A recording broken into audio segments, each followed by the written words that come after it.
గత ప్రభుత్వం నిర్లక్ష్యం కారణంగానే గొల్లప్రోలును తరచూ వరదలు ముంచెత్తుతున్నాయని తెలుగుదేశం పార్టీ రాష్ట్ర అధికార ప్రతినిధి పిఠాపురం మాజీ ఎమ్మెల్యే వర్మ విమర్శించారు. సుద్దగడ్డ వరదల కారణంగా గొల్లప్రోలులో ముంపుకు గురైన పంట పొలాలను రైతులతో కలిసి మాజీ ఎమ్మెల్యే వర్మ పరిశీలించారు. ఈ సందర్భంగా వర్మ మీడియాతో మాట్లాడారు. ఈ కార్యక్రమంలో గుండ్ర సుబ్బారావు, సీరం, మాణిక్యం, బస సత్యనారాయణ, బాబీ తదితరులు పాల్గొన్నారు.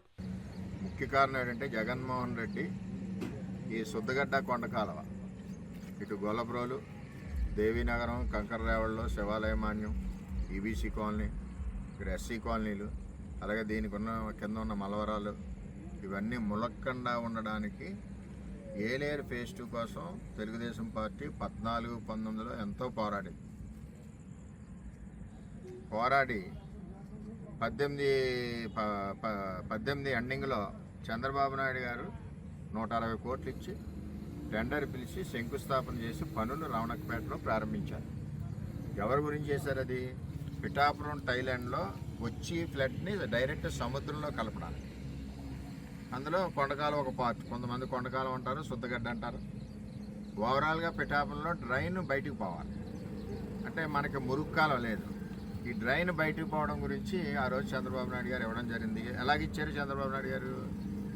మన 14-19లో వరద వచ్చింది.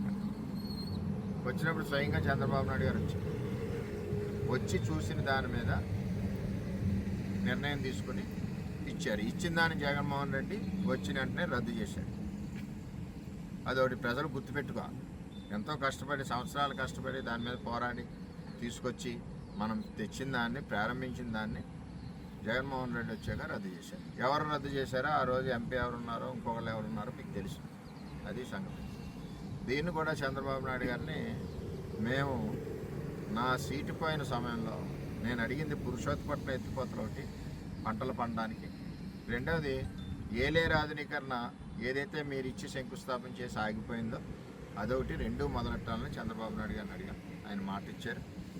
త్వరలోనే ఈ కార్యక్రమాలు కూడా ముందుకు వెళ్తాయని చెప్పి తెలియజేస్తున్నాను.